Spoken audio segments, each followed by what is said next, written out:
हिंदी संस्कृत शिक्षा चैनल के माध्यम से आज हम पढ़ेंगे कक्षा 12 की हिंदी साहित्य द्वितीय पाठ्य पुस्तक मंदाकिनी का पाठ 2। आइए पाठ 2 शुरू करते हैं। पाठ 2 शीर्षक है राष्ट्र का स्वरूप। इस पाठ के लेखक हैं डॉक्टर वासुदेव शरण अग्रवाल। पाठ के लेखकों से संबंधित भी बहुविकल्पात्मक प्रश्न पूछे जाते हैं, तो हमें पाठ के लेखक का नाम भी याद रखना है। राष्ट्र का स्वरूप इस पाठ के लेखक हैं डॉक्टर वासुदेव शरण अग्रवाल। सबसे पहले लेखक परिचय में हम देखते हैं वासुदेव शरण अग्रवाल का जन्म 7 अगस्त 1904 को ग्राम खेड़ा जिला गाजियाबाद में हुआ तथा देहावसान 26 जुलाई 1966 को हुआ। डॉक्टर अग्रवाल कला, संस्कृति, साहित्य व इतिहास के मूर्धन्य विद्वान थे। पुरातत्व में विशेष रुचि से मथुरा, लखनऊ और राष्ट्रीय पुरातत्व संग्रहालय दिल्ली में अपनी विशिष्ट सेवाएं देते हुए संग्राहक के रूप में महत्वपूर्ण योगदान दिया। आप गांधी जी से विशेष रूप से प्रभावित थे। गांधी जी के असहयोग आंदोलन के दौरान आपने सरकारी विद्यालय छोड़ दिया और खादी वस्त्र धारण कर लिए। आपके लेखन में भारतीय इतिहास, संस्कृति व जीवन दर्शन का प्रभावी वर्णन मिलता है। आपने वेद, पुराण व संस्कृत ग्रंथों का अध्ययन कर एक परिष्कृत चिंतन दृष्टि से अपने भीतर एक परिष्कृत चिंतन दृष्टि उत्पन्न की, जो आपके लेखन में सर्वत्र विद्यमान है। वेद, पुराण और संस्कृत के ग्रंथों का अध्ययन जो डॉक्टर वासुदेव शरण अग्रवाल ने अपने जीवन काल में किया, तो उनके लेखन में भी उनकी जो शैली है उसमें भी और उनके विचारों में भी संस्कृत ग्रंथों का प्रभाव दिखाई देता है। इनके द्वारा हिंदी में लगभग 36 और अंग्रेजी में 23 पुस्तकों की रचनाएं की गईं। 23 अंग्रेजी में और हिंदी में 36 मौलिक पुस्तकों की रचनाएं की गईं। इनकी प्रमुख रचनाओं में पृथ्वीपुत्र, उरुज्योति, कला और संस्कृति, कल्पवृक्ष, माता भूमि, हर्षचरित, एक सांस्कृतिक अध्ययन, पोद्दार अभिनंदन ग्रंथ, भारत की मौलिक एकता, मलिक मोहम्मद जायसी, पद्मावत संजीवनी व्याख्या, पाणिनि कालीन भारतवर्ष व भारत सावित्री प्रमुख है। ये इनकी प्रमुख रचनाएं हैं और कुल जो पुस्तकें उन्होंने लिखी वो है हिंदी में 36 और अंग्रेजी में 23 पुस्तकें। पाठ का परिचय। अब लेखक परिचय के बाद हम पाठ का परिचय प्राप्त करेंगे कि इस पाठ के अंतर्गत क्या दिया हुआ है। प्रस्तुत पाठ में लेखक ने तत्वों के आधार पर राष्ट्र के स्वरूप की व्याख्या करते हुए जन के मन में विभिन्न तत्वों के सम्मिलन से उसकी उत्कृष्ट राष्ट्र भावना का परिचय दिया है। भू के प्रति मातृत्व श्रद्धा जन को आदर्श नागरिक बनाती है। भू के प्रति मातृवत श्रद्धा जन को आदर्श नागरिक बनाती है। वही सांस्कृतिक तत्व उनमें उच्च मूल्यों की प्रतिष्ठा कर उसकी भावात्मक एकता की दृढ़ता का परिचायक है। प्रस्तुत निबंध एक गौरवशाली राष्ट्र भाव को जन जन में प्रसारित करने का स्तुत्य प्रयास है। अब इसमें पाठ में बताया गया है कि राष्ट्र क्या है। राष्ट्र को क्या हम एक भौगोलिक स्थान समझें, क्या हम ये समझें कि जहाँ जहाँ हमारे देश की सीमाएं हैं उससे घिरा हुआ भूभाग ही मात्र राष्ट्र कहलाएगा? तो ऐसा नहीं है। जब हम एक राष्ट्र की बात करते हैं तो एक चैतन्य प्रतिमा हमारे सम्मुख प्रस्तुत होती है, एक ऐसी संकल्पना जिसमें अनेकता में एकता समाहित है। यहाँ की भाषा, वेशभूषा, रहन सहन, संस्कृति, सामाजिक परिवेश, राजनीतिक स्थितियाँ, धार्मिक परंपराएं, सब कुछ जिसमें शामिल होता है उसे हम राष्ट्र कहते हैं। और संस्कृत साहित्य में राष्ट्र की अनेकानेक व्याख्याएं आती हैं जो लगभग इस पाठ में आगे बताई गई हैं, तो हम उनका साथ के साथ अध्ययन करते चलेंगे। और जब हम संस्कृत की उन व्याख्याओं का अध्ययन करेंगे तो हमारे मस्तिष्क में राष्ट्र की संकल्पना और भी अधिक स्पष्ट हो जाएगी। चलिए इस पाठ को हम पढ़ते हैं। भूमि, भूमि पर बसने वाला जन और जन की संस्कृति, इन तीनों के सम्मिलन से राष्ट्र का स्वरूप बनता है। लेखक ने कहा है कि मात्र भूमि ही राष्ट्र नहीं है, चारों तरफ से घिरा हुआ एक जमीन का टुकड़ा राष्ट्र नहीं कहलाएगा। एक मृत पिंड के समान जो भूमि का टुकड़ा है वह राष्ट्र नहीं कहलाएगा, बल्कि क्या कहलाएगा? राष्ट्र। राष्ट्र कहलाएगा जो एक भूमि का भूभाग तो है ही, पर भूमि पे बसने वाला जन, भूमि पर बसने वाले जितने भी लोग हैं और उनकी संस्कृति, संपूर्ण संस्कृति, इन सब को मिलाकर जो एक स्वरूप हमारे सम्मुख प्रस्तुत होता है वह राष्ट्र का स्वरूप कहलाएगा। भूमि का निर्माण देवों ने किया है, वह अनंत काल से है। उसके भौतिक रूप, सौंदर्य और समृद्धि, आगे देखते हैं क्या लिखा है, के प्रति सचेत होना हमारा आवश्यक कर्तव्य है। भूमि के पार्थिव स्वरूप के प्रति हम जितने अधिक जागृत होंगे उतनी ही हमारी राष्ट्रीयता बलवती हो सकेगी। यह पृथ्वी सच्चे अर्थों में समस्त राष्ट्रीय विचारधाराओं की जननी है। कहते हैं कि हमारी जो पृथ्वी है राष्ट्रीय विचारधाराओं की जननी है। जो राष्ट्रीयता पृथ्वी के साथ नहीं जुड़ी वह निर्मूल होती है। राष्ट्रीयता की जड़ें पृथ्वी में जितनी गहरी होंगी उतना ही राष्ट्रीय भावों का अंकुर पल्लवित होगा।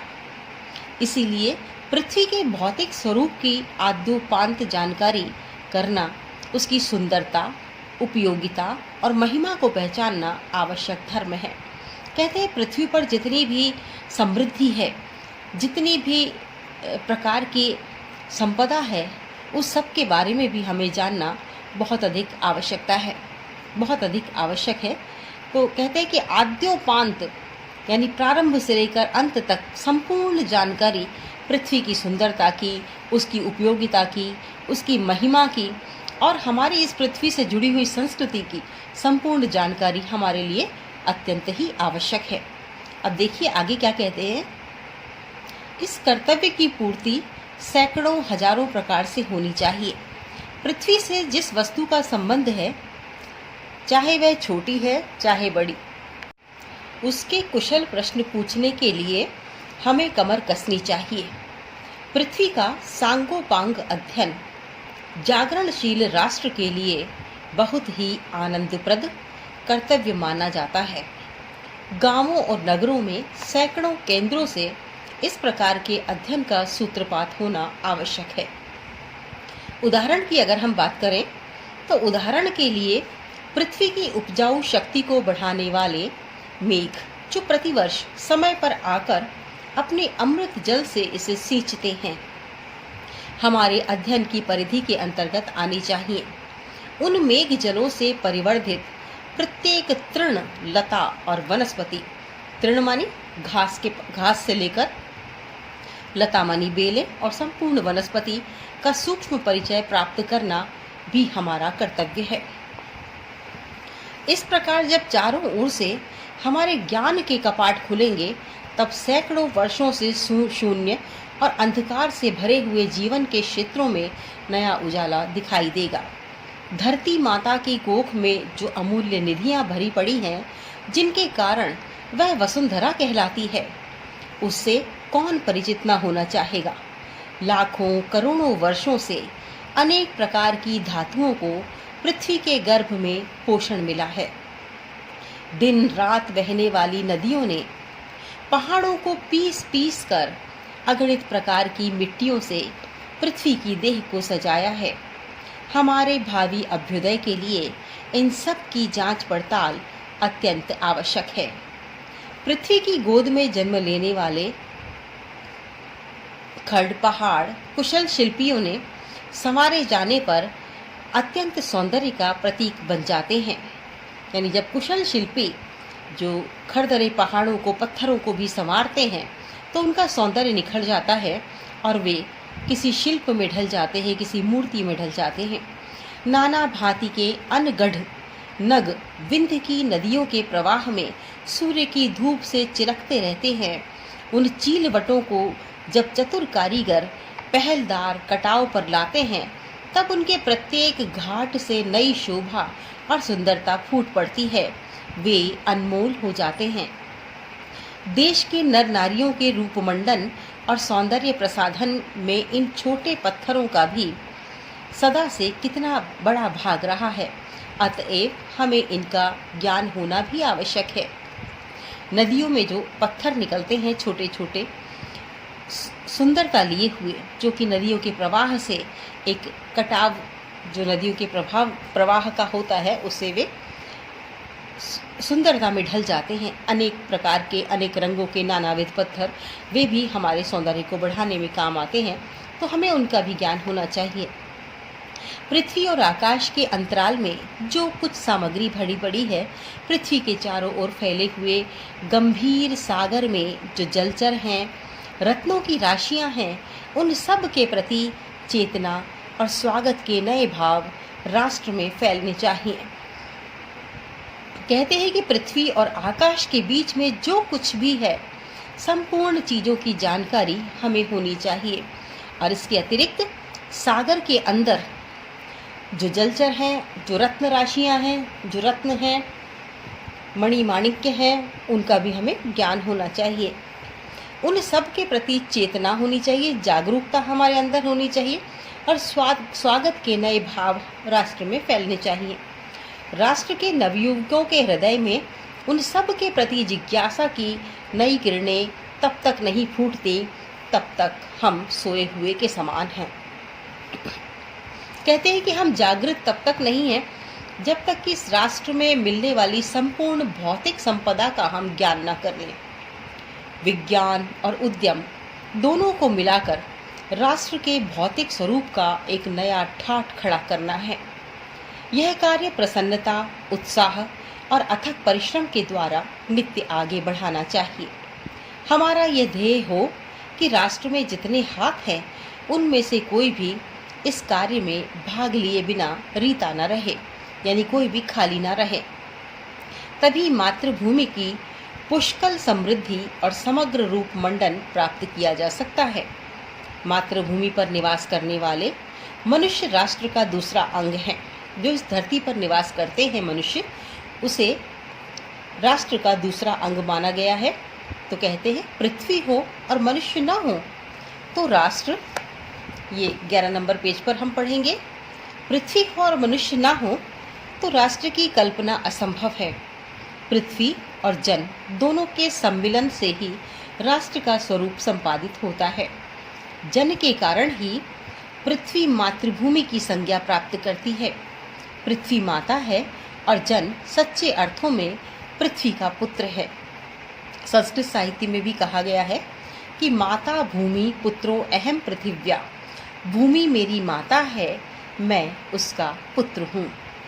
जन के हृदय में सूत्र का अनुभव ही राष्ट्रीयता की कुंजी है। इसी भावना से राष्ट्र निर्माण के अंकुर उत्पन्न होते हैं। यह भाव जब सशक्त रूप में जागता है, तब राष्ट्र निर्माण के स्वर वायुमंडल में भरने लगते हैं। इस भाव के द्वारा ही मनुष्य पृथ्वी के साथ अपने सच्चे संबंध को प्राप्त करते हैं। जहाँ यह भाव नहीं है, वहाँ जन और भूमि का संबंध अचेतन और जड़ बना रहता है। कहते हैं जन और भूमि का चेतन संबंध ही एक राष्ट्र की संकल्पना को साकार करता है। जिस समय भी जन का हृदय भूमि के साथ माता और पुत्र के संबंध को पहचानता है, उसी क्षण आनंद और श्रद्धा से भरा हुआ उसका प्रणाम भाव मातृभूमि के लिए इस प्रकार प्रकट होता है। नमो मात्रे पृथिव्यै, नमो मात्रे पृथिव्यै। माता पृथ्वी को प्रणाम है, माता पृथ्वी को प्रणाम है। यह प्रणम्य भाव, यह प्रणाम भाव ही भूमि और जन का दृढ़ बंधन है। इसी दृढ़ भित्ति पर राष्ट्र का भवन तैयार किया जाता है। इसी दृढ़ चट्टान पर राष्ट्र का चिरजीवन आश्रित रहता है। इसी मर्यादा को मानकर राष्ट्र के प्रति मनुष्यों के कर्तव्य और अधिकारों का उदय होता है। जो जन पृथ्वी के साथ माता और पुत्र के संबंध को स्वीकार करता है, उसे ही पृथ्वी के वरदानों में भाग पाने का अधिकार है। माता के प्रति अनुराग और सेवा भाव पुत्र का स्वाभाविक कर्तव्य है। वह एक निष्कारण धर्म है। स्वार्थ के लिए पुत्र का माता के प्रति प्रेम पुत्र के अधोपतन को सूचित करता है। जो जन मातृभूमि के साथ अपना संबंध जोड़ना चाहता है, उसे अपने कर्तव्यों के प्रति पहले ध्यान देना चाहिए। कहते हैं अधिकारों के साथ हमारे कर्तव्य जुड़े रहते हैं, और जब हम अपने कर्तव्यों का निर्वाह करते चलते हैं तो अधिकार हमें स्वतः ही प्राप्त हो जाते हैं। तो हमारा भी हमारे राष्ट्र के प्रति, हमारी मातृभूमि के प्रति जो कर्तव्य है, उसका निर्वाह हमें करना चाहिए। और यदि हम ऐसा करेंगे तो जो भी हमारे अधिकार हैं वो हमें अवश्य ही प्राप्त होंगे। माता अपने सब पुत्रों को समान भाव से चाहती है। इसी प्रकार पृथ्वी पर बसने वाले सब जन बराबर हैं। उनमें ऊंच और नीच का भाव नहीं है। जो मातृभूमि के हृदय के साथ जुड़ा हुआ है, वह समान अधिकार का भागी है। पृथ्वी पर निवास करने वाले जन का विस्तार अनंत है। नगर और जनपद, पुर और गांव, जंगल और पर्वत नाना प्रकार के जन से भरे हुए हैं। लेखक कहते हैं, पृथ्वी पर जो भी सामग्री है वह सबके लिए है। पृथ्वी में कोई भी ऊंचा नीचा, छोटा बड़ा नहीं है, बल्कि समान है। जिस प्रकार से माता अपने समस्त पुत्रों को समान भाव से देखती है, समान भाव से स्नेह करती है और समान भाव से पोषण प्रदान करती है, उसी प्रकार से मातृभूमि भी हमें समान भाव से देखती है, समान भाव से हमारा पोषण करती है। ये जन अनेक प्रकार की भाषाएं बोलने वाले और अनेक धर्मों को मानने वाले हैं। हमारे यहाँ इतनी बड़ी धरती पर अनेक गांव हैं, जंगल हैं, पर्वत हैं और अनेक प्रकार की भाषाएं बोली जाती हैं, अनेक धर्म हैं। फिर भी मातृभूमि के पुत्र हैं और इस कारण उनका सौहार्द भाव अखंड है। सभ्यता और रहन सहन की दृष्टि से एक जन एक दूसरे से आगे पीछे हो सकते हैं, किंतु इस कारण से मातृभूमि के साथ उनका जो संबंध है, उनमें कोई भेदभाव नहीं हो सकता। लेखक कहते हैं कि सभ्यता की दृष्टि से, तरक्की की दृष्टि से, विकास की दृष्टि से जन जो है वो अलग अलग हो सकते हैं, किंतु मातृभूमि की दृष्टि में कोई भी अलग नहीं है। पृथ्वी के विशाल प्रांगण में सब जातियों के लिए समान क्षेत्र है। समन्वय के मार्ग से भरपूर प्रगति और उन्नति करने का सबको एक जैसा अधिकार प्राप्त है। किसी जन को पीछे छोड़कर राष्ट्र आगे नहीं बढ़ सकता। कहते हैं, राष्ट्र की शक्ति जन में निहित होती है। यदि जन राष्ट्र को एक साकार रूप में देखता है, राष्ट्र की तरक्की के लिए, उन्नति के लिए कार्य करता है, तभी राष्ट्र की उन्नति संभव है। कहते हैं, व्यक्ति की तरक्की, व्यक्ति की उन्नति ही राष्ट्र की तरक्की है, क्योंकि प्रत्येक व्यक्ति जब उन्नति करता है तो राष्ट्र का निर्माण होता है और राष्ट्र की उन्नति होती है। अतएव राष्ट्र के प्रत्येक अंग की सुध हमें लेनी होगी। राष्ट्र के शरीर के एक भाग में यदि अंधकार और निर्बलता का निवास है, तो समग्र राष्ट्र का स्वास्थ्य उतने अंश में असमर्थ रहेगा। कहते हैं, यदि हम राष्ट्र को एक मनुष्य के रूप में माने, तो मनुष्य के जिस प्रकार से समस्त अंग स्वस्थ होने आवश्यक हैं, सभी अंग स्वस्थ होने चाहिए, इसी प्रकार से राष्ट्र का प्रत्येक भाग स्वस्थ होना चाहिए और समृद्ध होना चाहिए, समृद्धि से भरा हुआ होना चाहिए। इस प्रकार समग्र राष्ट्र जागरण और प्रकृति की एक जैसी उदार भावना से संचालित होना चाहिए। अब आगे कहते हैं कि जन का प्रवाह अनंत होता है। सहस्रों वर्षों से भूमि के साथ राष्ट्रीय जन ने तादात्म्य प्राप्त किया है।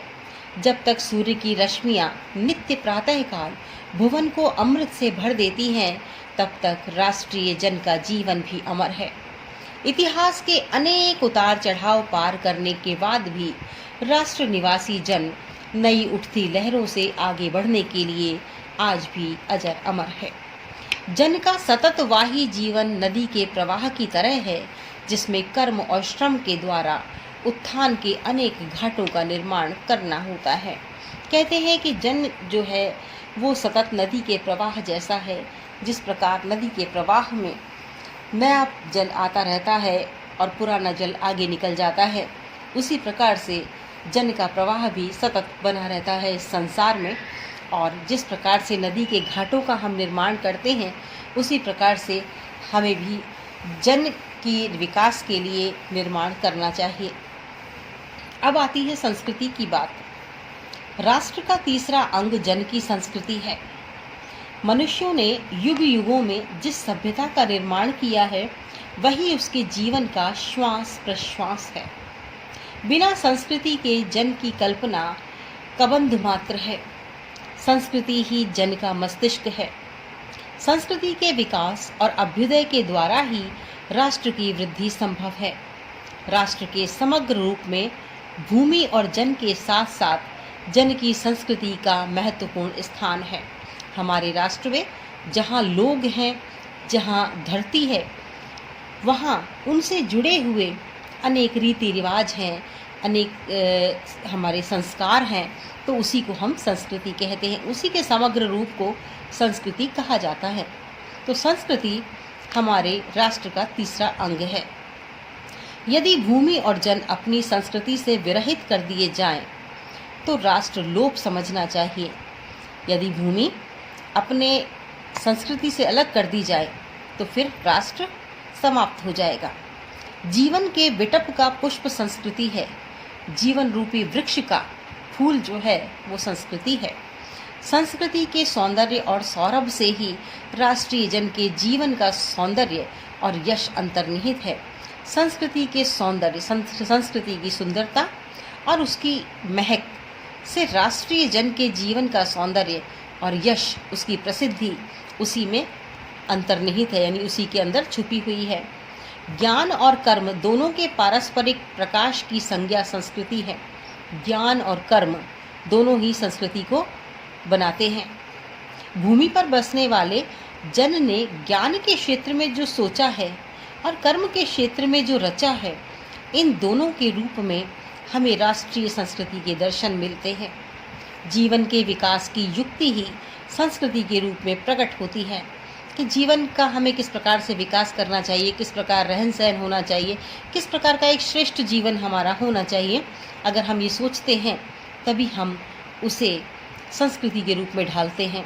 यानी हम अपने जीवन के लिए जो नई नई योजनाएं सोचते हैं, जो एक आचार विचार तय करते हैं, एक बाध्यताएं तय करते हैं, वही विकास की जो युक्ति है, उसी को संस्कृति कहा जाता है। प्रत्येक जाति अपनी अपनी विशेषताओं के साथ इस युक्ति को निश्चित करती है और उससे प्रेरित संस्कृति का विकास करती है।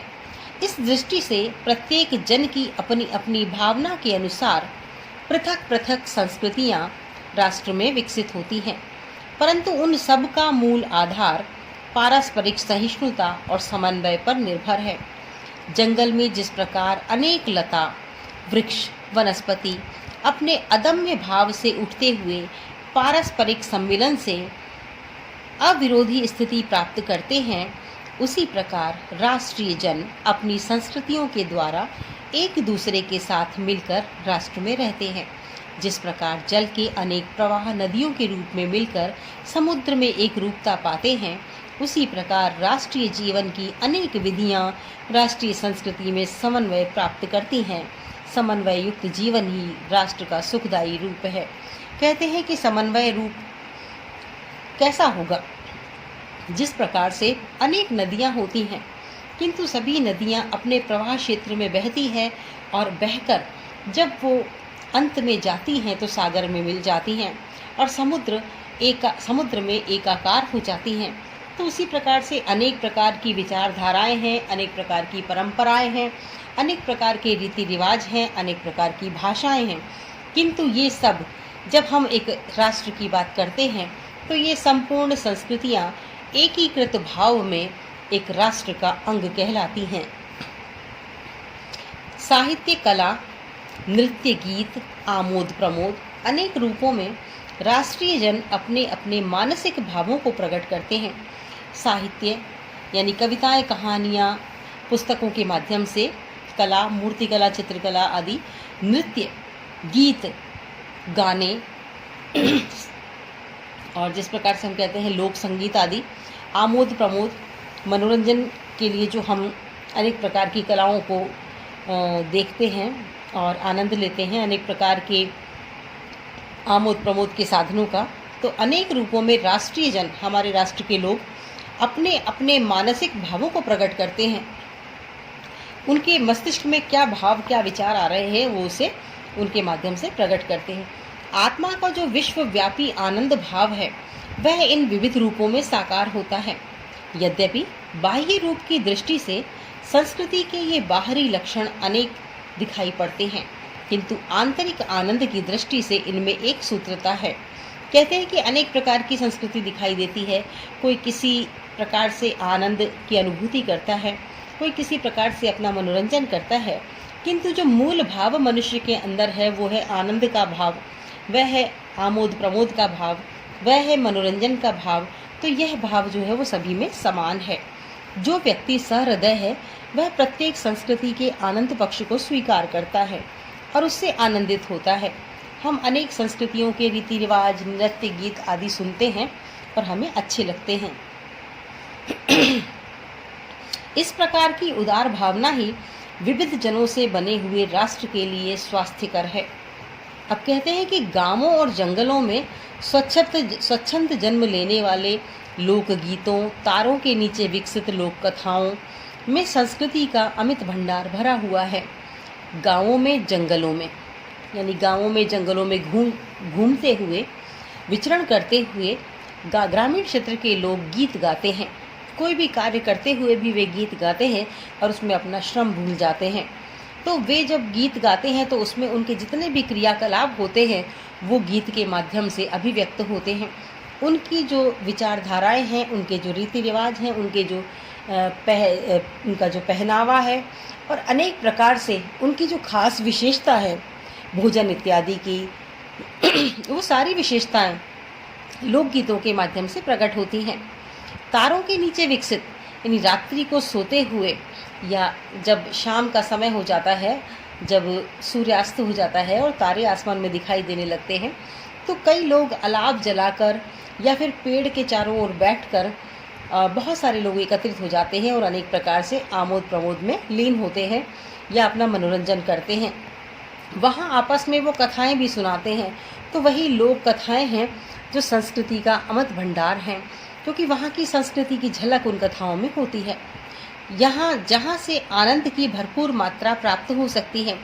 राष्ट्रीय संस्कृति के परिचय काल में उन सब का स्वागत करने की आवश्यकता है। यानी राष्ट्रीय संस्कृति की जब हम बात करें तो समस्त प्रकार की संस्कृतियों की हम बात करें, समस्त प्रकार के रीति रिवाजों की हम बात करें, चाहे वे किसी भी जाति धर्म के, किसी भी क्षेत्र में रहने वाले लोगों की संस्कृति हो, उन सब का हम इसमें समावेश करें। पूर्वजों ने चरित्र और धर्म विज्ञान, साहित्य, कला और संस्कृति के क्षेत्र में जो कुछ भी पराक्रम किया है, उस सारे विस्तार को हम गौरव के साथ धारण करते हैं और उसके तेज को अपने भावी जीवन में साक्षात देखना चाहते हैं। पूर्वज हमारे ही पूर्वज नहीं, बल्कि हमारे राष्ट्र में जितने भी लोग निवास करते हैं, उनके जो पूर्वज रहे, उन्होंने अपने चरित्र के माध्यम से एक मिसाल कायम की। धर्म और विज्ञान के क्षेत्र में जो कार्य किया, साहित्य, कला और संस्कृति को बढ़ाने के लिए जो कार्य किया, उन सभी कार्य को हम याद रखें और उसे आगे बढ़ाएं। तो यही हमारा सामूहिक गौरव है। और उन सब की जो अनुभव थे, उन सब के जो अनुभव थे और उन्होंने जिन आदर्शों की प्रतिष्ठा की थी और जो ज्ञान हमें दिया था, उन सब को लेकर अगर हम चलेंगे तो हम अपने भावी जीवन में सफल होंगे। यही राष्ट्र संवर्धन का स्वाभाविक प्रकार है और राष्ट्र संवर्धन का भी यही एक स्वाभाविक प्रकार है जिसमें सभी को बराबर बराबर महत्व मिलता है। जहाँ अतीव वर्तमान के लिए भार रूप नहीं है, जहाँ अतीत वर्तमान के लिए भार रूप नहीं है, यानी हम कहते हैं ना कि ऐतिहासिक बातें जो हैं वो हमारे क्या काम आने वाली हैं और हमें बार बार इन्हीं को बार बार हम याद करते हैं, पढ़ते हैं पिष्ट पेषण की तरह, जबकि ये हमारे किसी भी काम की नहीं है। किंतु ऐसा नहीं है, हमारे लिए अतीत की बातें बहुत काम की होती हैं और हमारे जो पूर्वजों द्वारा बताई गई बातें हैं वो हमारे जीवन में हर क्षेत्र में काम आती हैं। चाहे स्वास्थ्य की दृष्टि से देख लीजिए या विकास की दृष्टि से देख लीजिए, वो हमारे बहुत काम आती हैं। चाहे आचार विचार की दृष्टि से देखिए, चाहे संस्कृति के हस्तांतरण के रूप में इसे देखिए, वो हमारे बहुत काम आती हैं। तो अतीत जो है वो भार रूप ना हो, बल्कि हम उस अतीत से सीखें और संपूर्ण राष्ट्र उस अतीत से सीखे। चाहे भले ही किसी एक क्षेत्र में रहने वाले व्यक्ति ने कोई तरक्की की हो, किंतु संपूर्ण राष्ट्र उससे प्रेरणा प्राप्त करे। जहाँ भूत वर्तमान को जकड़ रखना नहीं चाहता, वरन अपने वरदान से पुष्ट करके उसे आगे बढ़ाना चाहता है, उस राष्ट्र का हम स्वागत करते हैं। कहते हैं कि वे मात्र बहुत भूतकालिक कहानियाँ ही नहीं हैं, वे एक ऐसी कहानियाँ ही नहीं हैं जिनको सिर्फ हमने पढ़ा या उन कहानियों को हमने आगे किसी रूप में उपयोग में नहीं लिया, बल्कि भूत यानी जो बीता हुआ समय है वो वर्तमान को एक शिक्षा देता है, ज्ञान देता है, विकास के मार्ग पर आगे चलाता है, आगे बढ़ाता है। तो ऐसे वरदान के समान उस अतीत को हम साथ लेकर चले, उससे शिक्षा प्राप्त करते हुए आगे के विकास का हम रास्ता प्रशस्त करें। यही हमारे उस राष्ट्र का, यही हमारे राष्ट्र के विकास का महत्वपूर्ण उद्देश्य है और हम ऐसे राष्ट्र का स्वागत करते हैं। अब देखिए कुछ शब्दार्थ इसमें दिए हुए हैं, शब्दार्थ हम पढ़ लेते हैं। निर्मूल का अर्थ है जड़ रहित, आधारहीन, यानी जिसमें मूल नहीं हो, जड़ नहीं हो। जिस प्रकार से पेड़ की जड़ होती है और उस जड़ पर पूरा पेड़ आश्रित होता है, यदि जड़ ना हो तो पेड़ भी नहीं होता। तो जड़ रहित, आधारहीन को हम निर्मूल कहते हैं। कोई ऐसी बात जो हमें समझ में ही नहीं आ रही है, हमें लगता है कि ये तो हो ही नहीं सकती है, इसकी हमें कहीं भी सत्यता दिखाई नहीं देती, तो हम उसे निर्मूल कह देते हैं। परिवर्धित, अच्छी तरह बढ़ाया हुआ। नग, पर्वत को कहते हैं। कबंध, धड़ को कहते हैं। सिर और कबंध, सिर मानी शीश और कबंध मानी धड़। सौरभ का अर्थ है सुगंध। समन्वय का अर्थ है तालमेल करते हुए चलना। अदम्य का अर्थ है जिसका दमन न हो सके, वह अदम्य। पार्थिव, पृथ्वी संबंधी, सांसारिक, जो उसको हम पार्थिव कहते हैं। कभी कभी हम देह को भी पार्थिव शरीर कह देते हैं, किंतु यहाँ पार्थिव का अर्थ है पृथ्वी से संबंधित सांसारिक जितनी भी वस्तुएं हैं वे पार्थिव हैं। अभ्युदय, उन्नति, उत्थान। तादात्म्य, अभेद, मिश्रण या संबंध, अभिन्नता। विटप यानी वृक्ष। ध्येय मानी ध्यान देने योग्य उद्देश्य और भित्ति मानी दीवार। तो ये तो था पाठ राष्ट्रीय चेतना के संबंध में और राष्ट्र की संकल्पना के संदर्भ में, और इस पाठ को हमने पढ़ा, इसके हमने शब्दार्थ जाने। तो ये पाठ पढ़ने के बाद हम इसके अगले वीडियो में प्रश्नोत्तर करेंगे। तो ये पाठ था राष्ट्र का स्वरूप, जिसके लेखक थे डॉक्टर वासुदेव शरण अग्रवाल।